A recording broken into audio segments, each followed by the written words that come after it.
Marcos capítulo 6, versículo de número 30.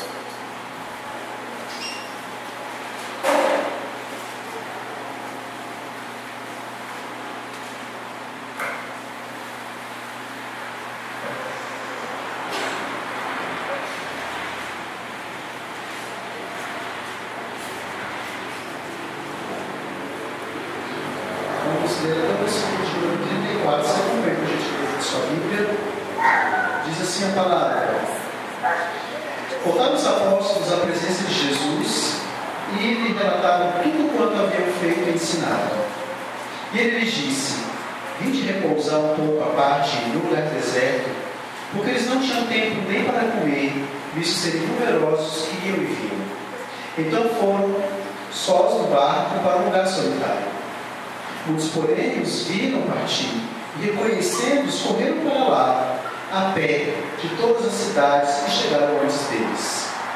Ao desembarcar, viu Jesus uma grande multidão e compadeceu-se deles, porque eram como ovelhas que não têm pastor, e passou a ensinar-lhes muitas coisas. E declinando a tarde, vieram os discípulos a Jesus e lhe disseram: é deserto esse lugar, e já avançada a hora. Despede-os para que, passando pelos campos ao redor e pelas aldeias, comprem para si o que comer. Porém ele lhes perguntou: dá-lhes vós mesmos de comer? Disseram-lhe: iremos comprar 200 denários de pão para lhes dar de comer? E ele lhes disse: quantos pães tendes? Ide ver. E sabendo, eles responderam: 5 pães e 2 peixes. Então Jesus lhes ordenou que todos se assentassem em grupos sobre a relva verde. E o fizeram, repetidos em grupos de 100 em 100 e de 50 em 50. Tomando ele os 5 pães e os 2 peixes, ergueu os olhos ao céu e os abençoou. E partindo os pães, deu-os aos discípulos para que os distribuíssem. E por todos repartiu também os 2 peixes. Todos comeram e se fartaram. E ainda recolheram 12 cestos cheios de pedaços de pão e de peixe. Os que comeram dos pães eram 5.000 homens. Oremos. Meu Pai querido, nós queremos te agradecer pela leitura da tua santa palavra. Queremos te agradecer porque a simples leitura já abre os nossos olhos, já vislumbra o que o Senhor quer para as nossas vidas. Pedimos que agora o Senhor abra as nossas mentes para que possamos entender a exposição do mesmo texto bíblico. E que a partir do momento que entendemos, Deus querido, o Senhor possa nos dar a graça e o poder de viver aquilo que entendemos.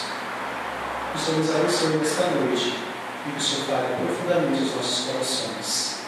Em nome de Jesus Cristo que pedimos. Amém. Há um historiador chamado Marcos Vinícius. Ele é um brasileiro e ele escreveu um livro sobre a história dos Estados Unidos. No livro que ele escreveu, História dos Estados Unidos, ele busca responder algumas perguntas. Mas, em geral, a pergunta que ele mais busca responder, que está mais evidente, que ele quer responder é: por que os Estados Unidos são um país tão rico ao ponto que os países da América Latina são países tão pobres?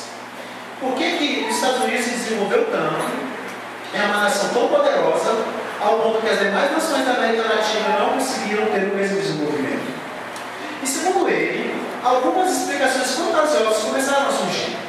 Uma delas é que fala assim: não, os Estados Unidos foi colônia de povoamento, a América Latina foi colônia de exploração. Eles foram para povoar a nação e a América Latina eles vieram para explorar. Ele fala: isso é balela.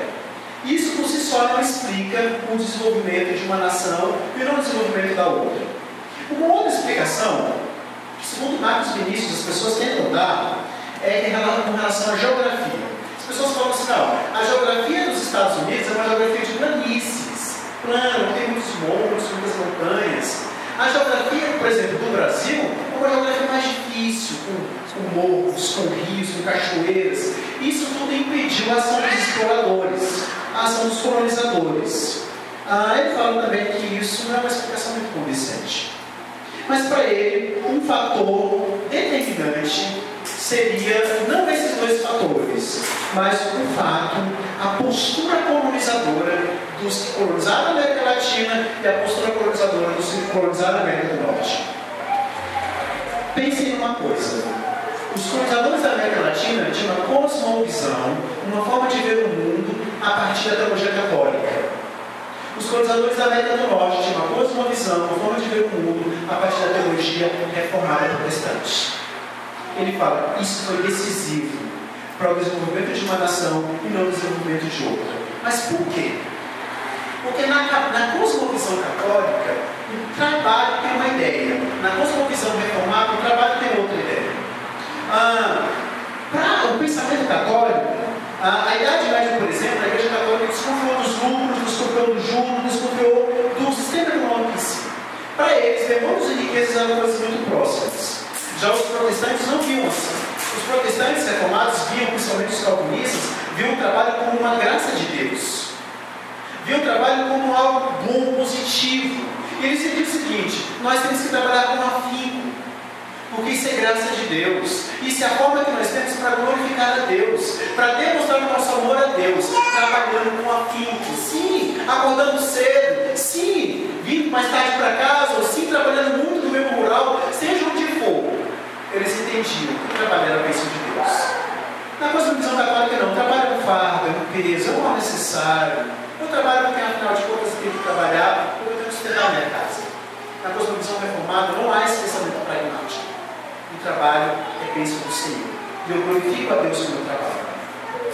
E esse dualismo entre o secular e o sagrado, entre o trabalho comum e, digamos, o trabalho religioso, ele acabou prevalecendo nos países da América Latina, fazendo com que nós tivéssemos uma visão errada, equivocada de trabalho. E, infelizmente, nos impediram de desenvolver em áreas que nós poderíamos nos desenvolver. Então, o que eu quero dizer com isso? Que o que conta não é exatamente a atividade que você exerce, desde, é claro, que ela não seja pecaminosa, mas o seu coração. Como você exerce o que você exerce? Você exerce como quem está servindo a Deus? Ou você exerce como um mal necessário? Você exerce como quem glorificar o Deus Criador de todas as coisas, e você vê que o trabalho é uma forma, inclusive, de expressar a sua identidade, ou você vê isso como um fardo, como um peso, como algo muito ruim? Não se esqueça que já havia trabalho antes do pecado. Adão trabalhava. Eva trabalhava. O trabalho não é consequência do pecado. Portanto, o trabalho é a bênção de Deus. Eu, sinceramente, tenho grandes desconfianças de que nós vamos trabalhar no céu também. Que o trabalho vai continuar. De uma outra forma, claro. Mas ele vai continuar. Então, ele é a bênção de Deus. E essa é a ideia que deve prevalecer em nossas mentes. Nossa igreja, por exemplo, é uma igreja de formação. Ou seja, estamos formando professores. Ontem mesmo tivemos reunião com os professores de escola dominical. Estamos formando oficiais. Vamos ter daqui a pouco um treinamento para oficiais. Estamos formando conselheiros. O ano passado, ano retrasado, demos treinamento sobre aconselhamento. Esse ano vamos dar de novo. E talvez você se pergunte: como eu devo servir a Deus? Como eu devo me envolver com tudo isso? Talvez você pergunte mais: será que eu preciso me envolver? Será que não é melhor ficar aqui no meu cantinho apenas observando tudo o que acontece? Perguntas como essa eu vou tentar responder hoje à noite. No cristianismo, a ideia de serviço é diferente. Muitos pensam que servir ao próximo é simplesmente se envolver em uma obra social, em um projeto de ajuda ao próximo, ou seja, em fazer o bem. Eu não estou dizendo que isso não faz parte do cristianismo. Mas o que é essencial entendermos é que esse serviço só é possível se Jesus Cristo for o Senhor de nossas vidas. Você só vai exercer o seu trabalho fora da igreja, de forma que glorifique a Deus, se Jesus for o Senhor da sua vida. Você só vai exercer o seu trabalho dentro da igreja, de forma que glorifique a Deus, se Jesus for o Senhor da sua vida. Nós temos exemplo disso. Nós acabamos de ver aqui um exemplo disso na vida dos discípulos de Jesus Cristo. Nós acabamos de ver várias outras pregações do Evangelho de Marcos, e isso na vida dos discípulos, inclusive quando Jesus os envia a pregar o Evangelho. Então, meus irmãos, seja na igreja, seja fora dela, como deve ser o seu trabalho? E é sobre isso que eu quero falar hoje. Eu quero falar sobre o seguinte tema: o chamado para seguir a Cristo também é um chamado para o ministério de Cristo. O chamado para seguir a Cristo também é um chamado para o ministério de Cristo. Vamos ver algumas colocações que o texto nos faz para entendermos melhor esse chamado para seguir e para servir a Cristo. Primeiro ponto que o texto nos apresenta: quando você se envolve na obra do ministério, você precisa descansar. Quando você se envolve na obra do ministério, você precisa descansar. Olha só o que ele fala no versículo de número 30.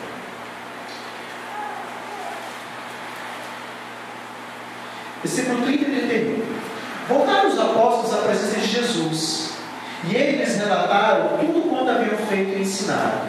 E ele lhes disse: vinde repousar um pouco à parte no lugar deserto, porque eles não tinham tempo nem para comer, visto serem numerosos os que iam e viam. Não se esqueçam do que aconteceu na pregação anterior que eu fiz, que são os versículos anteriores, do versículo 14 ao 29. O que está acontecendo? João Batista está sendo martirizado. Nós vemos Herodes se levantando contra o homem santo de Deus, João Batista. Agora, o que eu falei na pregação anterior à pregação de João Batista? Que Jesus envia os 12. O que o Marcos está querendo mostrar para a gente? Que enquanto João Batista estava sendo martirizado, decapitado por Herodes, os discípulos estavam pregando o evangelho em outras regiões. E agora, depois desses fatos que aconteceram, depois da morte de João Batista, os discípulos voltam.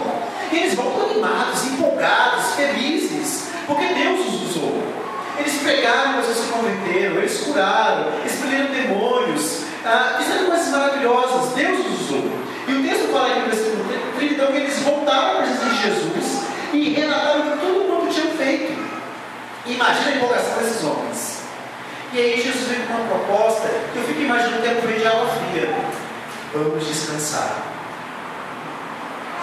Dá um tempinho, para um pouco de tudo isso e vamos descansar.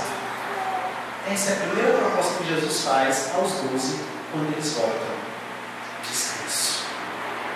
Portanto, é sobre esse tópico que eu quero falar para vocês. Que essa obra envolve também o fato de termos que descansar. Jesus, então, ele não olha para os seus discípulos como máquinas de evangelismo, como pessoas que têm que render muito para produzir resultados rápidos. Eles vê como seres humanos, criados por Ele mesmo, que precisam de descanso. Você parou para pensar? O ministério é uma coisa que não tem fim. Em especial o ministério pastoral. É uma coisa que não tem fim. Se eu for esperar as pessoas não terem mais necessidade para então descansar, eu não descanso nunca. Porque as pessoas sempre têm necessidades. Elas sempre vão demandar alguma coisa da gente. O próprio Deus encarnado precisava de descanso. Fomos feitos assim. Dá uma olhadinha na criação. Dá uma olhadinha lá em Gênesis capítulo 1. Porque capítulo 1 e capítulo 2. Dá uma olhadinha no que está acontecendo ali. Deus estabelecendo um padrão que vale para toda a humanidade. 6 dias de trabalho e 1 dia de descanso. Mas o detalhe: Adão foi criado no 6º dia. O que Adão fez no primeiro dia após sua criação? Descansou. Por que vocês acham que a nossa semana começa com descanso, que é o domingo? Por causa da importância que tem isso. O descanso. O Deus encarnado descansou. O Deus encarnado chama os seus discípulos a descansarem. Tudo começa com descanso. Então, é exatamente assim que Jesus começa também, e é assim que eu quero começar a pregação de hoje, falando do descanso. É por isso que a nossa semana vai começar assim. Então, eu quero dizer uma coisa para você. Você precisa de descanso. Você precisa de descanso. Michael Horton, ele, em seu livro, ele afirmou o seguinte: o sábado foi a entronização do Alfa Criador como o Ômega Consumador. O começo e o fim. Deus coloca seus atos criativos na estrutura pictória de uma semana coroada pelo sábado, e por meio desse padrão sabático, ele se identifica como Ômega, aquele por meio de quem todas as coisas foram criadas, o Senhor digno de receber glória e honra e louvor. O que isso quer? O que o Michael Horton está querendo dizer para a gente? Que o dia do Senhor é uma sensação de toda a atividade que nós fazemos durante a semana. Não é uma sensação de todo tipo de atividade. É uma sensação de todo tipo de atividade que fazemos durante a semana. A atividade dos 6 dias de trabalho. Sim, os 6 dias de trabalho, essa atividade ela é boa. Para que a gente fala que é boa? Mas ela sofreu sofreu a maldição do pecado. Nós sofremos a maldição do pecado quando estamos trabalhando. Portanto, ela está sob essa maldição.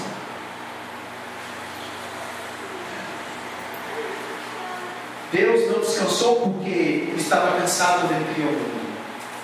Ele descansou porque Ele havia completado a sua obra.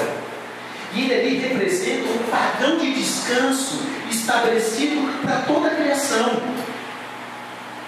Um padrão de descanso que nos convida a participar do descanso dele e da sua paz.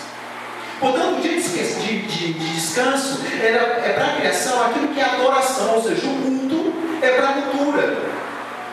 Não é o oposto. É um dia que foi separado após a queda, para ser novamente juntado com toda a criação na glorificação. Até lá, o dia do Senhor será o irrompimento do descanso eterno. O dia do Senhor prefigura o descanso eterno. O dia do Senhor mostra para a gente que nós vamos receber na glória eterna. São gotinhas de graça mostrando para a gente o que nós vamos receber quando estivermos diante de Deus na glória eterna. O dia do Senhor, o domingo, dá à humanidade uma existência de um padrão com significado. Lembra das festas de Israel? As festas anuais de Israel, que impressionavam, que era uma representação da história da redenção depois da queda. Quando nós lemos o Novo Testamento, nós temos a ressurreição de Cristo. E a força da ressurreição de Cristo muda o dia do Senhor, do sábado para o domingo, fazendo com que então nós passemos a guardar esse dia. Agora, o primeiro dia da semana, ou seja, o domingo, é o dia que nós devemos guardar. É o dia do nascimento de uma nova criação. É o dia da ressurreição de Cristo. É o dia do estabelecimento da nova aliança. É o dia em que nós, o povo de Deus, não mais o Israel antigo, mas agora o povo que se liga a Ele por meio da fé, passa a viver para a sua glória. E se lembra dele. E se lembra do que Ele fez. E canta o que vai acontecer na eternidade. Esse dia, meus irmãos, mostra para a gente que um dia teremos o descanso eterno. O descanso do pecado, o descanso da injustiça, da opressão, do sofrimento.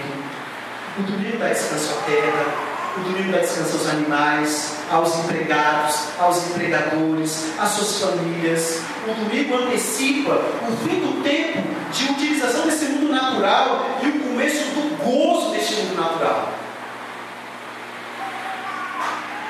O domingo, o dia do Senhor, reitera não apenas a continuidade do Antigo e Novo Testamento, mas entre a criação e a redenção.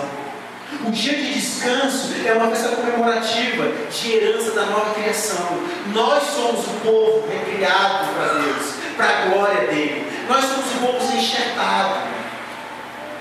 É o dia que nós nos alegramos por isso, que comemoramos isso. Pensa bem. Você deseja ficar fora do descanso eterno? Sinceramente, você deseja? Por mais que você de repente não esteja vivendo uma vida que agrade a Deus, tenha consciência disso, sabe que se continuar assim você pode ir para o inferno, por mais que isso esteja acontecendo na sua vida, eu tenho certeza que você não quer ficar fora do descanso de Deus. Não é isso? Por que você fica fora do descanso da semana? Por que você faz questão de fazer outras coisas nesse dia? Por que você vê esse dia como um dia qualquer? Por que você, em vez desse dia, se reunir com o povo de Deus, glorificar a Deus, cultuar a Deus, você prefere fazer outras coisas? Será que isso não prefigura que você, na verdade, está desprezando o descanso eterno? Será que isso não prefigura que, na verdade, você está dando a mínima para o que vai acontecer na glória? Será que isso não prefigura que talvez você esteja fora do descanso eterno? Por quê? Se você quer tanto descanso eterno, renega o descanso que Deus dá nesta vida para você. Por quê?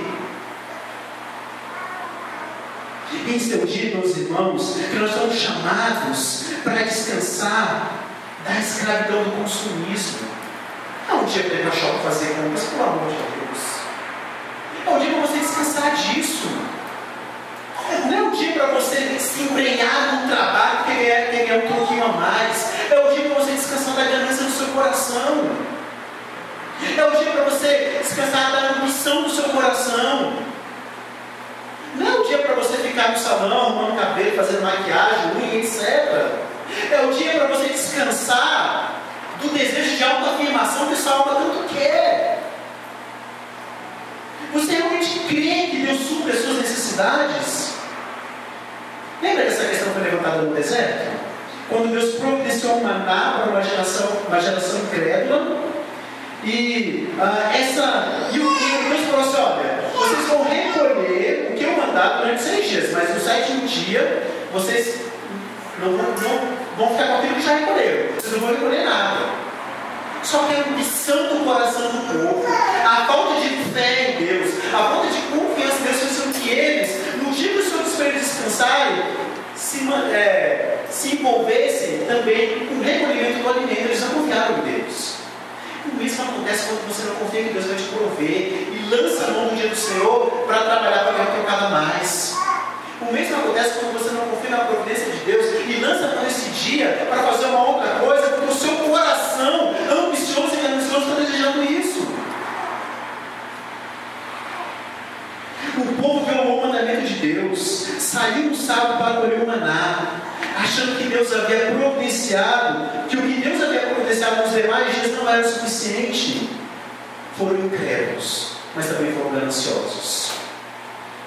Se você acha que o que Deus te dá nos 6 dias da semana não é suficiente, você também está sendo incrédulo e ganancioso, assim como o povo foi. Será que como você é diferente?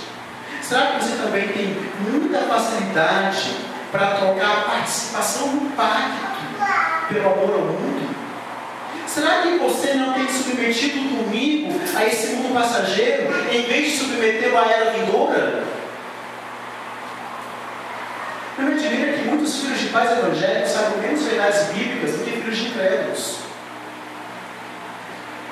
Deus nos deu 6 dias para trabalhar e para participar dos dons da criação. E trabalhe e participe, isso é bênção de Deus. A nação americana foi construída assim, com muito trabalho, com muito afinco. Hoje eles gozam ainda da prosperidade dos seus colonizadores, daqueles que começaram a nação. Faça isso também, mas o domingo ele reservou para si próprio. O domingo não pertence a você. O domingo não pertence a mim. O domingo Deus reservou para Ele mesmo e Ele rege como deve ser o nosso domingo. É o dia do Senhor. E sabe qual é o grande milagre? Você foi convidado para estar aqui.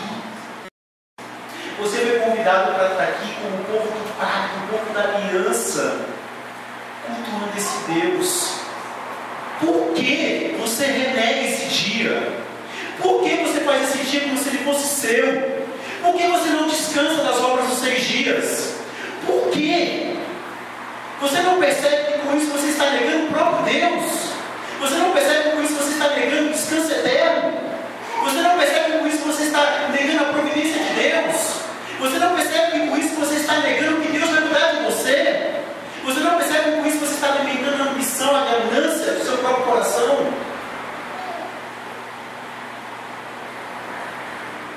Você nega o milagre de que Deus te convidou para a festa. O domingo é a ordenança da criação. Não é uma questão de consciência individual. Não faço dele o que eu quero, como eu quero, do jeito que eu quero. O Byron Holton, no mesmo livro, ele afirma que o domingo é um sinal. Um sinal para a igreja e para o mundo que a observa. De que você não pertence a si mesmo. De que você não depende de si próprio. Mas que você pertence a Deus e depende de Deus. De que a sua confiança não está em você mesmo, nem no seu esforço, mas na perfeita justiça de Deus e na fidelidade de Deus. As suas próprias promessas pactuais. De fazer em nós mesmos o que nós achamos que é impossível que aconteça. Portanto, o padrão de 6 dias de trabalho, um dia de descanso, é um sinal de que você não está preso a dias sem significado. Se você não está preso a uma história sem fim, mas a uma história que tem começo e que tem fim. Que há uma expectativa de consumação de todas as coisas no seu coração. Nesse dia nós anunciamos a redenção da criação. Não apenas a redenção da nossa alma, mas a redenção de toda a criação.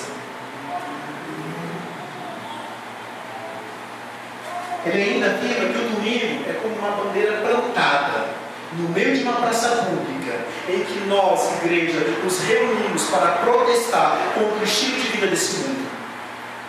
É a maneira que nós temos de demonstrar para o mundo: nós somos diferentes.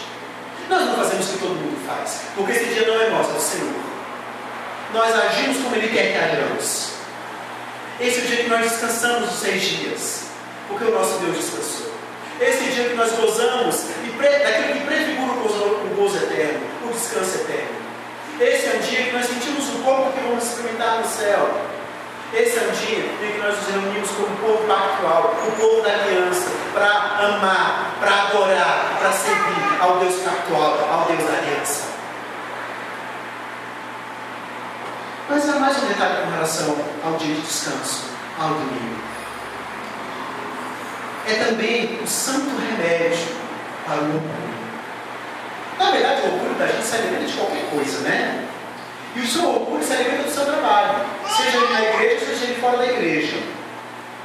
Por exemplo, uma certa vez, nós fizemos uma viagem missionária para o Maranhão, uma cidadezinha bem pequena do Maranhão, muito quente, inclusive.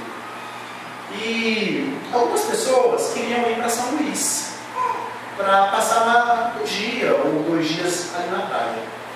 E aí vieram alguns irmãos com aquela ar de extremamente piedosos, extremamente santos, e falaram assim: nós estamos aqui para evangelizar, nós não vamos nos dar o descanso, porque estamos aqui para evangelizar, para fazer a obra, e quem faz a obra não descansa.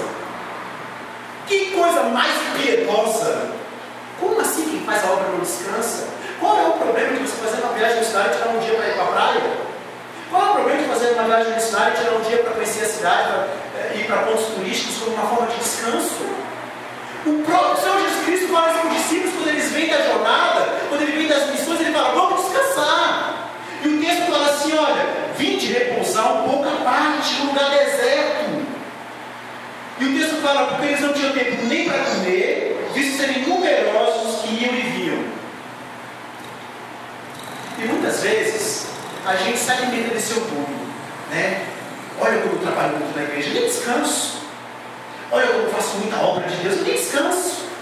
Olha, eu fui para a viagem missionária, passei 1 mês, manhã, tarde, noite, trabalhando, evangelizando e nem descansei. E a gente fala com orgulho. Olha como o orgulho se alimenta, inclusive, das coisas de Deus. Olha como o orgulho se alimenta da evangelização, da obra missionária. Isso é orgulho, meus irmãos. Isso não é verdade. Você foi criado com a necessidade de descansar. Você precisa relaxar, ter tempo com a sua família, assistir um bom seriado, um bom filme, ir ao cinema, ouvir boa música, dormir e ler um bom livro e outras coisas mais. E no dia do Senhor, você precisa ter tempo para reunião comunitária, para comunhão com os irmãos, tempo com a sua família, dedicação aos exercícios devocionais. É incrível como tem gente que acha espiritual dizer que não tira férias, dizer que trabalha 7 dias por semana. Ser bom no que faz, meus irmãos, envolve deixar as tarefas de lado e dedicar o tempo para o descanso. E como igreja, como corpo, nós também precisamos descansar. Por isso nós precisamos dos piqueniques, dos acampamentos, dos almoços comunitários, porque também como igreja, como corpo, precisamos desse descanso também. Mas o mais importante de tudo é que o dia da semana, o dia do Senhor, no domingo, o primeiro dia da semana, o dia da ressurreição de Cristo, devemos nos reunir para ouvir a pregação da palavra, para cantar louvores, para orar com o povo de Deus diante do Deus da aliança. A igreja é parte desse descanso. Então, deixa eu te falar uma coisa: não deixe de vir à igreja para ficar assistindo televisão em casa. Não deixe de vir à igreja para poder ficar assistindo Fantástico, Big Brother, o que quer que seja. Não deixe de vir à igreja para poder fazer uma outra atividade que não seja a atividade que Deus ordena que você faça. Esse é o momento de descanso. Esse momento aqui, nós estamos reunidos, vocês estão na pregação, estão pregando, é o momento que Deus projetou na eternidade para que nós descansássemos. E o que nós estamos fazendo agora é descansando. Uma coisa que nós temos que ter muito cuidado, como igreja, como corpo, e eu falo bem especificamente para a gente aqui, é para que a gente não viva um ativismo de eventos.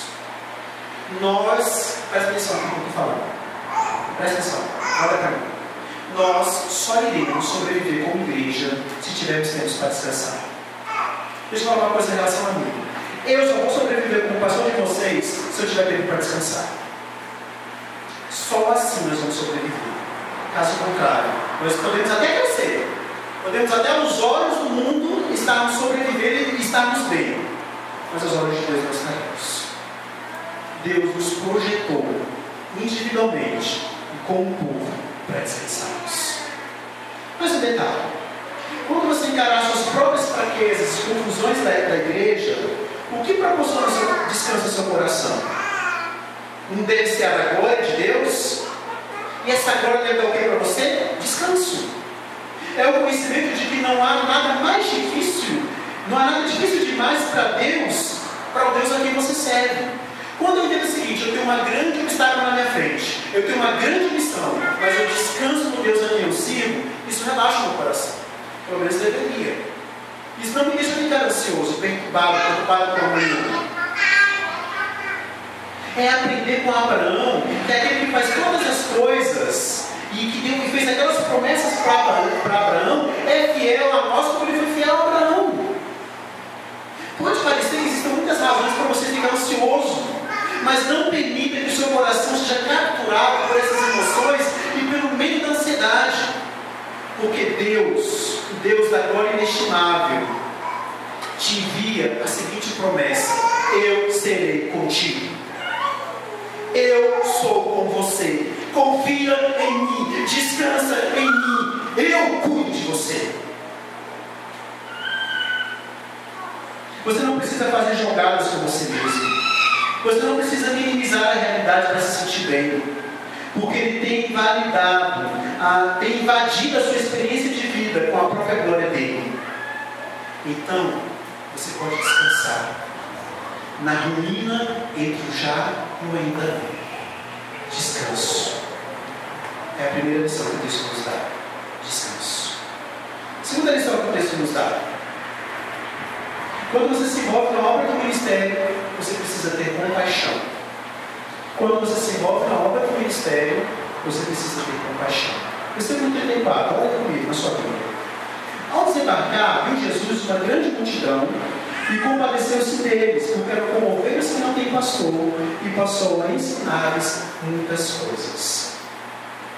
Jesus e seus discípulos vão para o descanso, não é isso? Ele fala: vamos para o deserto, vamos para um lugar ermo, que não tem a gente, para a gente descansar, né? Mas o que acontece? A turma vai atrás deles.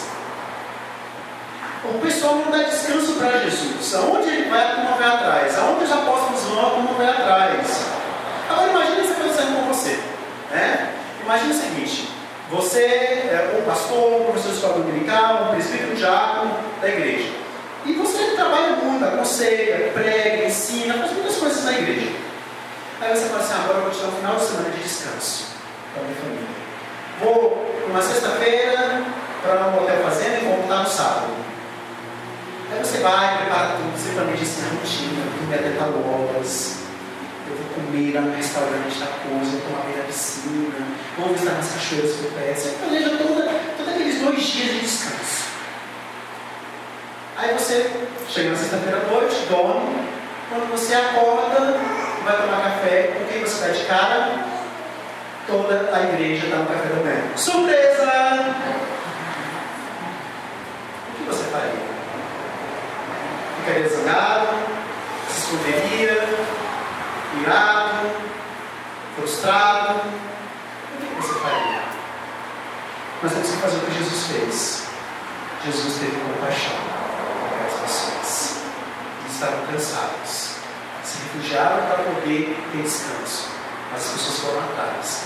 Porque o texto fala que elas eram como ovelhas sem pastor. E Jesus teve compaixão. Temos que ter compaixão das pessoas, mesmo que elas invadam o nosso descanso. Temos que ter compaixão com elas. Essa é a segunda lição que o texto nos apresenta, né? Precisamos do descanso, mas mais importante que o descanso, precisamos de um coração que tenha compaixão com os que sofrem. O Senhor Jesus Cristo olha para aquele pessoal e se interessa pelo sofrimento deles. Isso é compaixão.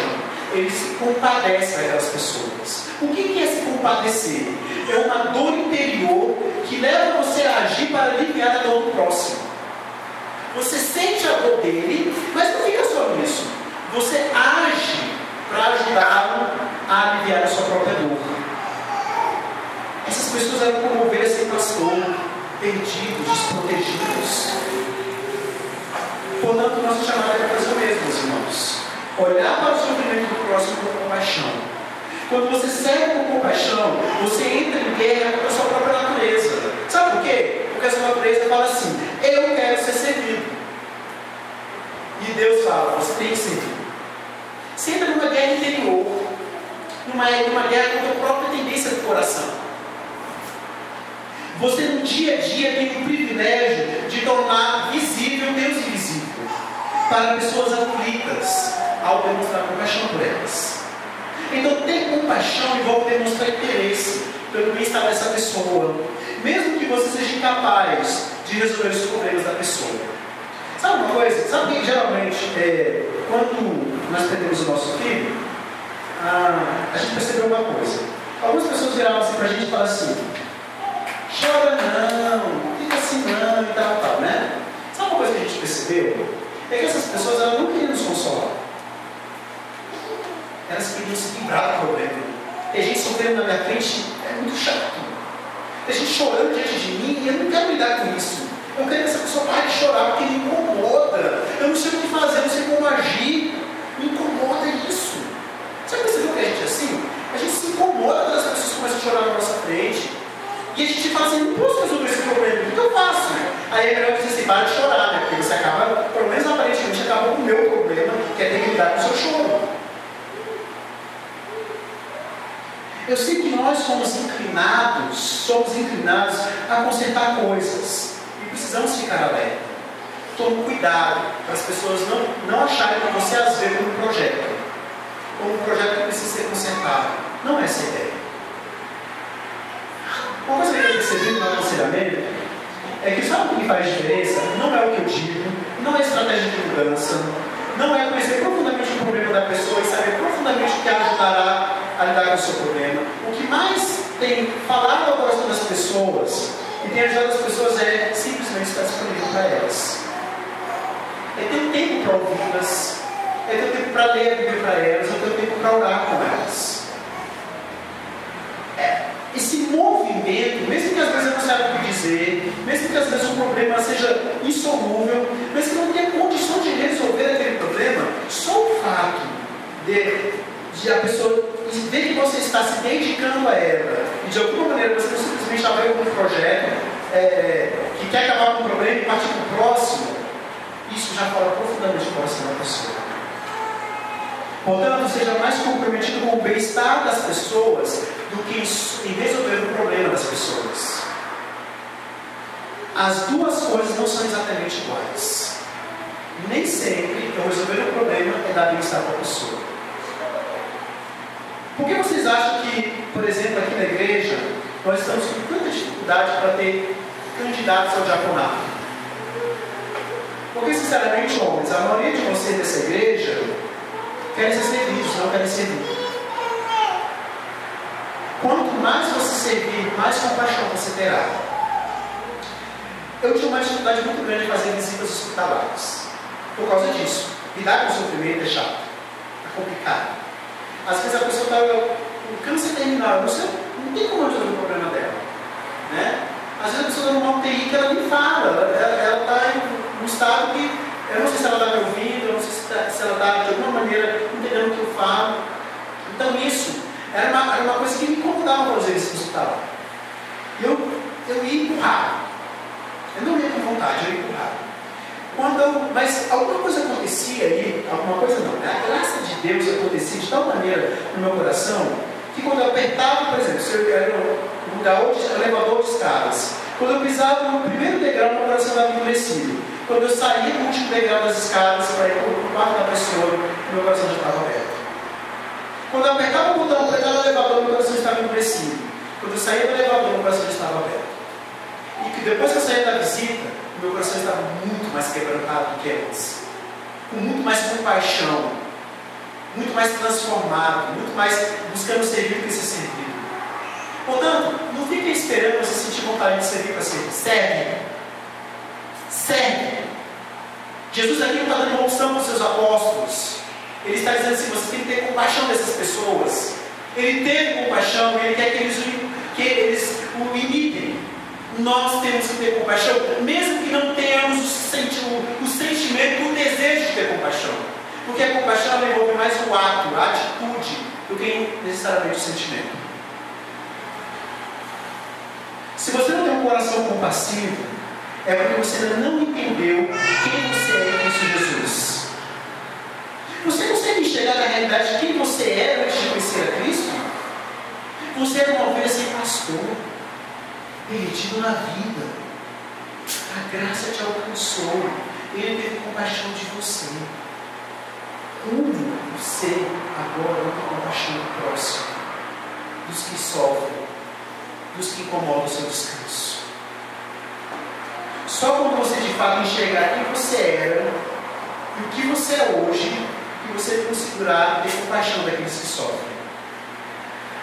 Eu sei que isso não é natural, mas é essencial. Jesus fez isso e ele chamou seus discípulos a fazerem o mesmo. Então, segundo o ensinamento que o texto nos dá, é que o trabalho de servir, o trabalho do ministério, na obra que eu fizer, eu tenho que ter compaixão. Terceiro ensinamento que o texto nos dá: quando você se envolve na obra do ministério, você precisa servir. Quando você se envolve na obra do ministério, você precisa servir. Versículo 35 ou 39.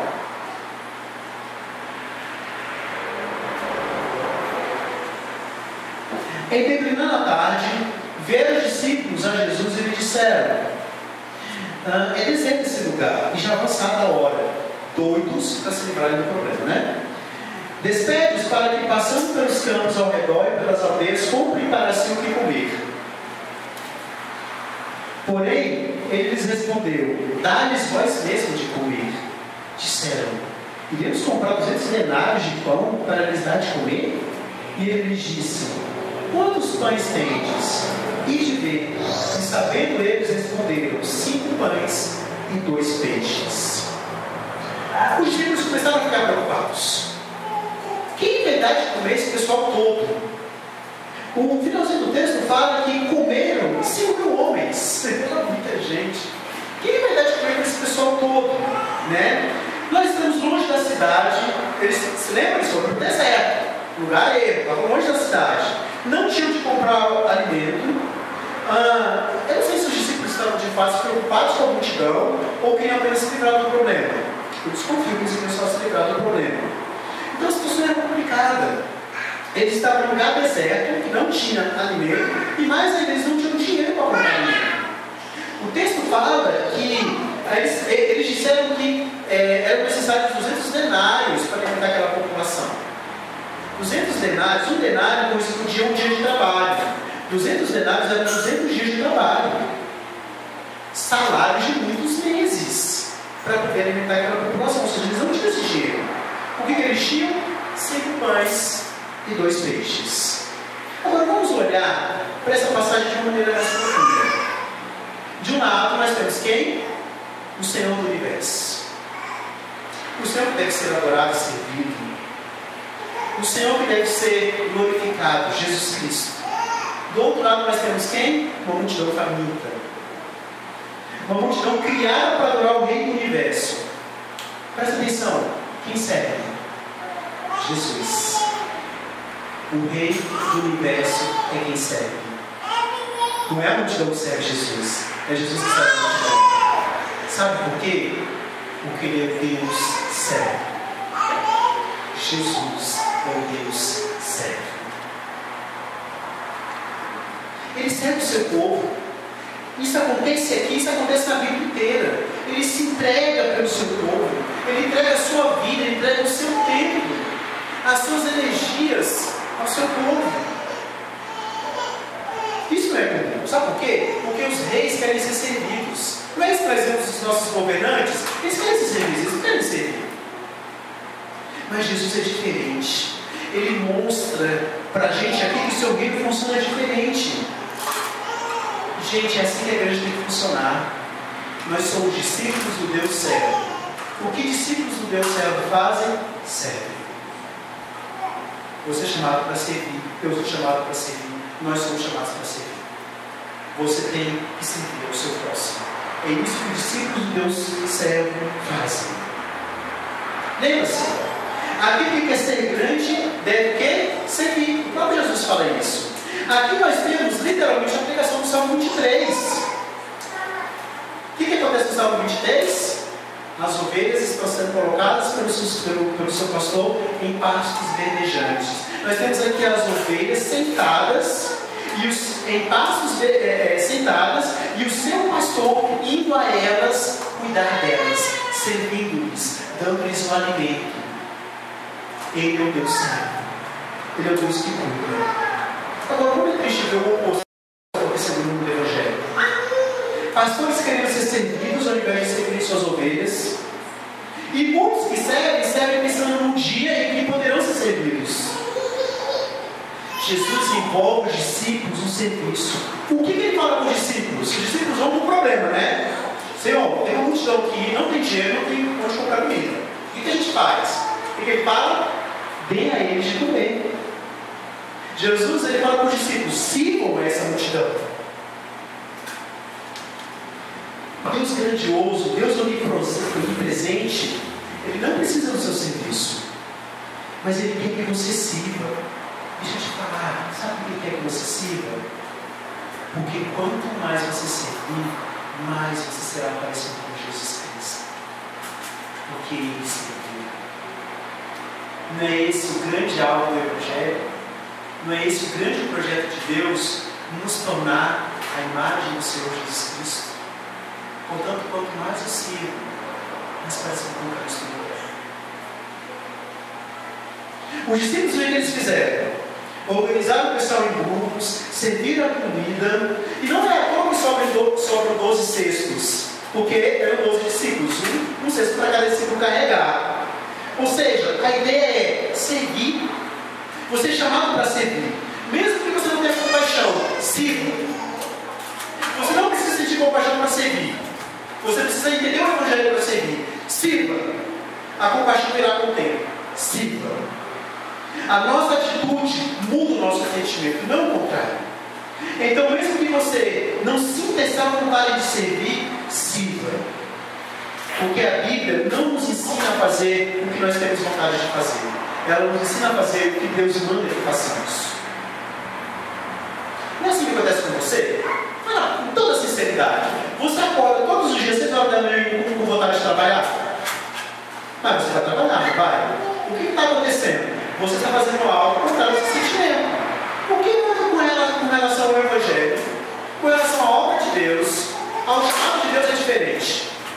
Porque para o seu trabalho, você levanta, mesmo sem vontade, vai trabalhar. E com relação à obra de Deus, você não faz se não tiver vontade. Eu vou dizer por quê. Porque o seu trabalho é mais importante para você do que a obra de Deus. Porque você acha que depende do seu trabalho, mas que depende de Deus.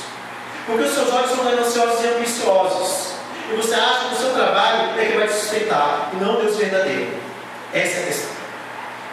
É por isso que você faz coisas que não sente vontade de fazer, mas que te beneficiam, e não faz aquelas que Deus te manda fazer porque não sente vontade de fazer.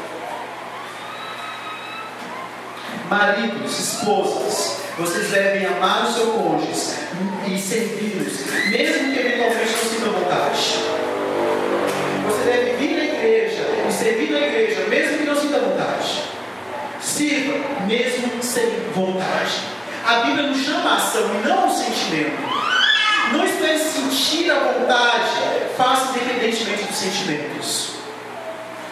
Aí você fala: mas pastor, eu não tenho dom, eu não tenho habilidade, essa propriedade que eu dou. Eu não tenho habilidade. Como eu faço para ajudar as pessoas? Né?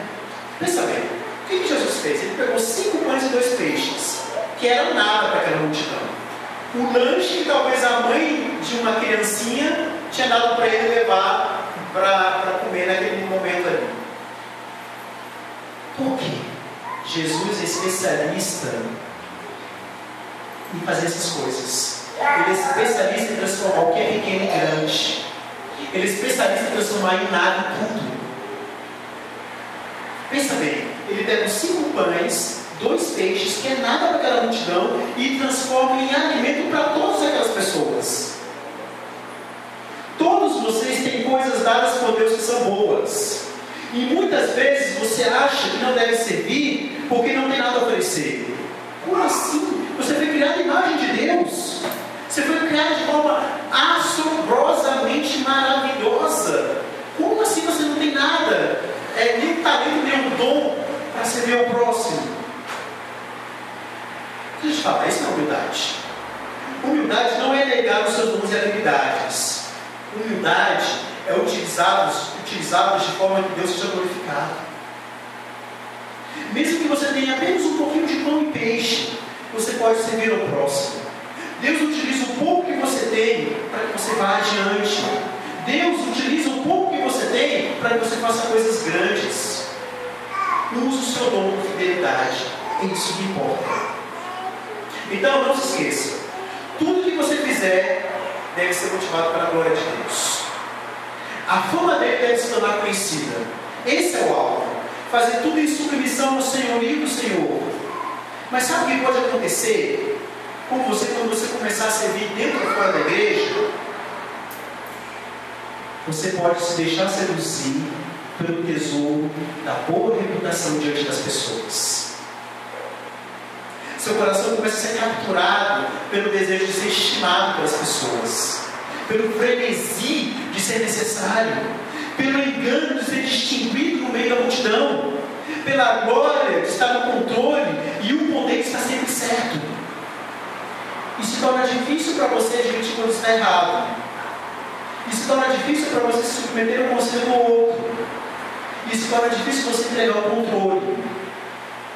E se torna difícil você não ter que vencer ao final de cada prova ou ao final de cada dia. Torna-se difícil para você aceitar a culpa e compartilhar os créditos com aqueles que te ajudaram a caminhar. Olha o versículo 43 fala para a gente. Mas Jesus ordenou-lhes expressamente. Opa, estou lendo errado aqui. Sei, o vento passou até por aqui. E ainda recolheram 12 cestos cheios de pedaços de pão e de peixe. Eles recolheram o que sobrou. Jesus podia criar na hora que quisesse aqueles alimentos, mas Jesus queria que eles fossem responsáveis com o que tinham. Seja um pouco, seja muito. Portanto, não jogue fora. Seja um pouco, seja muito que Deus te deu. Não jogue fora. Quarto e último ponto que o texto nos apresenta. Quando você se envolve na obra do ministério, você precisa de Cristo.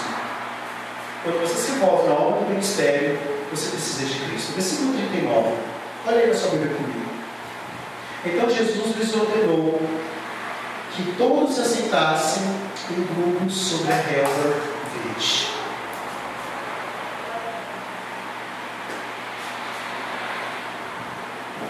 Até aqui o que eu disse não é novidade. Qualquer religião vai dizer que você tem que descansar, né? Você vai ficar lá fazendo meditação para ser detalhe. Qualquer religião vai dizer que você tem que ter compaixão. Qualquer religião vai dizer que você tem que servir.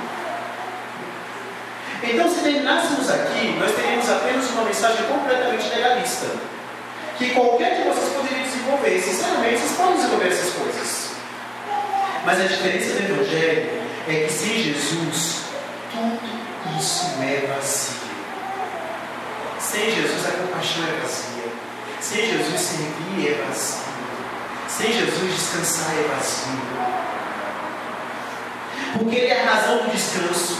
Ele é a razão da compaixão. Ele é a razão do serviço.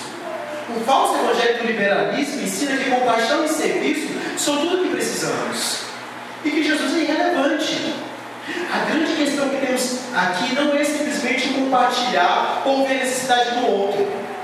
Reduzir essa passagem a isso é crueldade com vocês. O grande ensinamento que temos aqui é: sem Cristo, a sua compaixão, o seu serviço e o seu descanso não vale nada. Sem Cristo é vazio, é podre, é sem significado. Ele é a razão da vida, Ele é a razão da existência, Ele é a razão da compaixão, Ele é a razão do descanso, Ele é a razão do serviço. Sem Ele a vida é vazia. Sem Ele a vida é podre. Então, não reduz o Evangelho à militância social. Não reduz o Evangelho à filantropia. Não reduz o Evangelho a lutar contra o ócio. Sem a ação miraculosa de Jesus, essas pessoas teriam ficado sem comida.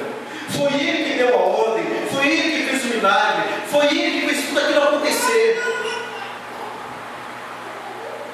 Teriam se estapeado para ficar com aqueles poucos pães e peixes que tinham ali. Esse é o único milagre que é relatado nos 4 evangelhos. Porque foi algo assombroso, maravilhoso. Mas isso não acontece só aqui. Lembra do deserto? Quando o Senhor milagrosamente alimentou o seu povo naquela caminhada de 40 anos? Aqueles que eram ovelhas em relação ao Egito foram alimentados, libertados e salvos pelo seu pastor. O que vemos aqui é um novo êxodo. Não mais um êxodo para Canaã terrena, mas um êxodo para Canaã celestial. Para a eternidade, para a glória eterna, para o descanso eterno. Então, pessoal, presta atenção numa coisa, músicos. Sem Cristo, a música que vocês fazem pode até ser bonita, mas não passa no teto.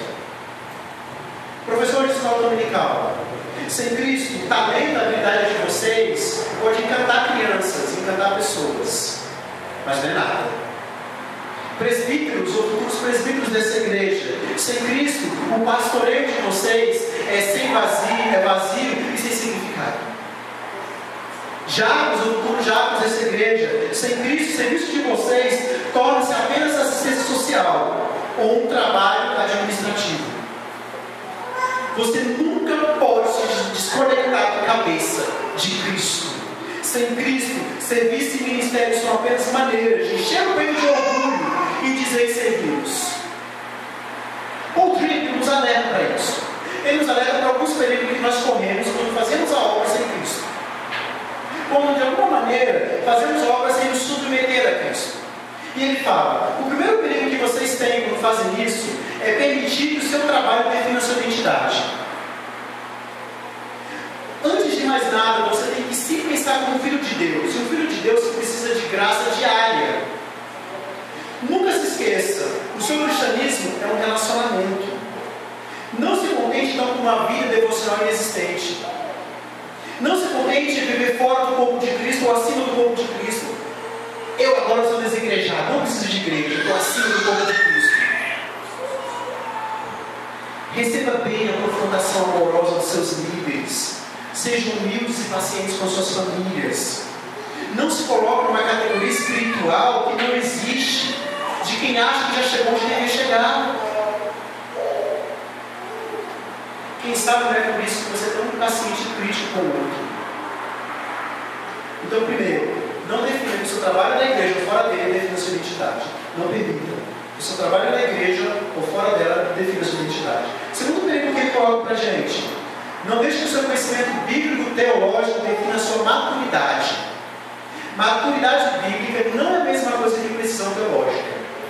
Muitos que são peritos em Bíblias e teologia têm a tendência de pensar de si mesmos como sendo maduros. E maturidade não tem a ver com isso. Ela não tem a ver com a mente. Ela tem a ver com a maneira como você vive. É possível você ser visto como um ótimo conhecedor de Bíblia e de teologia, mas ainda assim necessitar de um profundo crescimento espiritual. Não se esqueça, meus irmãos, que o pecado, ele não é um problema intelectual, é um problema moral. O pecado não é primeiramente a quebra de regras, mas a quebra do relacionamento com Deus. Então, não é somente a sua mente que precisa ser renovada, mas o seu coração, constantemente renovado. Cristianismo é uma relação com Deus Criador em Cristo Jesus. Fazer coisas sem essa relação é vazio. E a terceira orientação que ele fala, o terceiro perigo que ele fala, é quando você confunde sucesso ministerial com o apoio de Deus no seu estilo de vida. Às vezes a pessoa é muito bem sucedida no que faz. É um bom professor, é um bom pregador, é um bom pastor, é um bom presbítero, é um bom diácono, é um bom trabalhador fora da igreja. Mas ela não tem alguns pecados ocultos, alguns pecados escondidos. E ela pensa assim: não, se Deus está abençoando o que eu faço, é porque está dizendo que o meu estilo de vida é correto. Não confunda as coisas. Deus abençoa o que você faz por amor à obra dele. Não necessariamente porque ele aprova a sua vida. Deus abençoa o que você faz porque ele ama o povo dele. Ele quer cuidar do povo dele. Não necessariamente porque ele está confirmando que o que você faz na sua vida é correto. Muitos caíram nesse erro. E chega um momento que o próprio Deus os levou. Não confunda as coisas. Não caia no espelho. Sem Cristo, tudo que você fizer é vazio. Sem significado. Sem sentido. Então, meus irmãos, o que nós aprendemos hoje? Nós aprendemos hoje que quando você se envolve na obra do ministério, você precisa descansar. Quando você se envolve na obra do ministério, você precisa ter compaixão. Quando você se envolve na obra do ministério, você precisa servir. E quando você se envolve na obra do ministério, você precisa de Cristo. Ele é a razão da sua vida. Ele é a razão da sua existência. Tudo que é feito fora dele é vazio. Pode ser a coisa mais preciosa do mundo. Pode ser o ministério mais importante do mundo. Mas é vazio.